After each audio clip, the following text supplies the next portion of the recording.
Most people think pressure is something that arrives at the worst moment.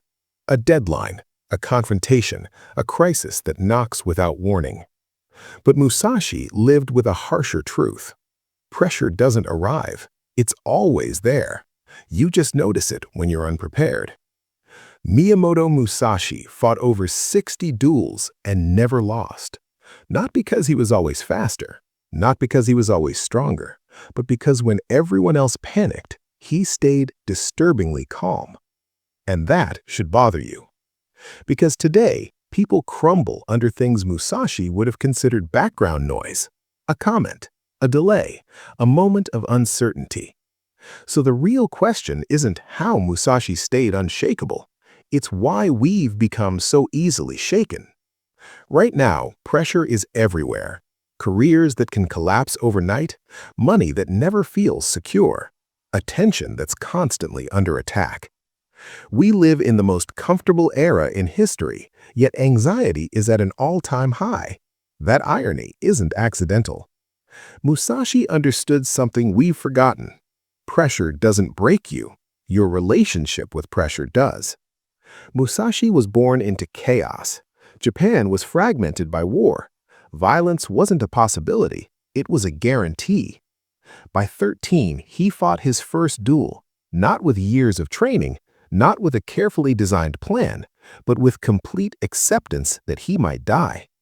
That acceptance changed everything. Most people enter pressure hoping it won't hurt. Musashi entered pressure assuming it would and preparing his mind accordingly. Here's the uncomfortable part. When you hope pressure won't be painful, your mind spends all its energy resisting reality. When you accept it, your mind becomes free to act.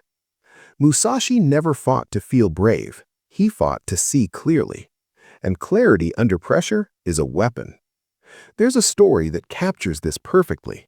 Musashi once arrived late to a duel, deliberately late.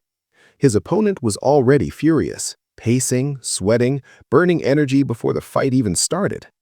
Musashi walked in calm, almost disrespectful, not because he didn't care, but because he understood something lethal.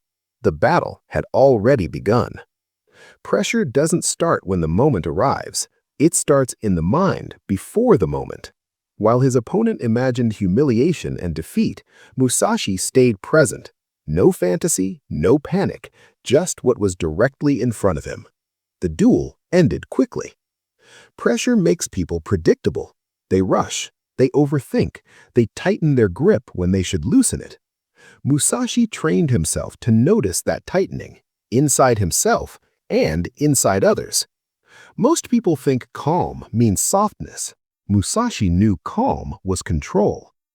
He wrote that when you are under pressure, you must see things as they are, not as you want them to be. That sounds obvious until pressure hits. Under stress, the mind lies. It exaggerates threats. It invents outcomes. It turns discomfort into disaster.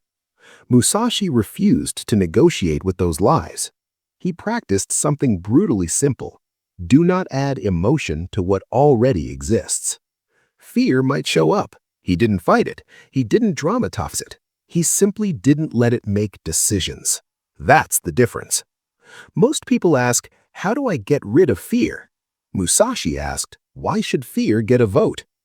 Pressure loses power the moment you stop treating it as an enemy. Here's where it gets uncomfortable again.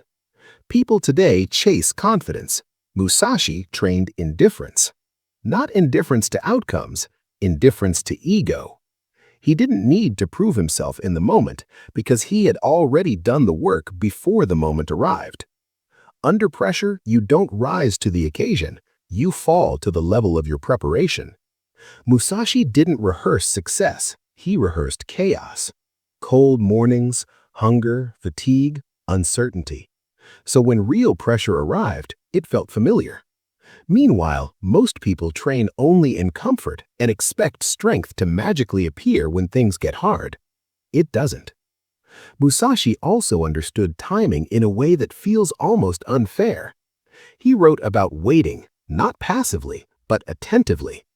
Pressure makes people impatient. They act too early. They speak too much. They move without seeing. Musashi waited until the moment revealed itself, and when it did, he moved without hesitation. That combination, patience and decisiveness, is rare. Most people only have one or the other. Under pressure, they either freeze or rush. Musashi did neither. He stayed relaxed enough to see and disciplined enough to act. There's quiet humor in how simple this sounds and how rarely it's practiced. Because staying calm under pressure isn't about breathing techniques or motivational quotes, it's about identity. Musashi didn't see himself as someone who needed to win to be worthy. He saw himself as someone whose job was to act correctly. Outcome became secondary. And that's why pressure couldn't shake him. When your self-worth is tied to results, pressure owns you. When your self-worth is tied to effort and awareness, pressure becomes irrelevant. Musashi also avoided unnecessary conflict. That surprises people. The undefeated swordsman didn't fight everything that challenged him. He chose carefully. Pressure multiplies when you say yes to battles that don't matter. Modern life is full of those battles. Arguments that drain you, comparisons that weaken you, urgencies that aren't real. Musashi would see most of them as distractions. Not because he lacked ambition, but because he valued focus. Focus is the ultimate pressure reducer. The fewer things you care about, the harder it is to be shaken. And here's the final truth most people don't want to hear. Musashi wasn't unshakable because life was kind to him. He was unshakable because he stopped expecting kindness. He accepted impermanence. He accepted risk. He accepted control is limited. And in doing so, he gained something better than control: stability. Pressure doesn't disappear when you get stronger. It just stops feeling personal. So the next time pressure hits, and it will, don't ask how to escape it. Ask how to stand correctly inside it. Because calm is not the absence of tension. It's the ability to move without being owned by it. That's how Musashi remained unshakable. Not by eliminating pressure, but by refusing to let it decide who he was.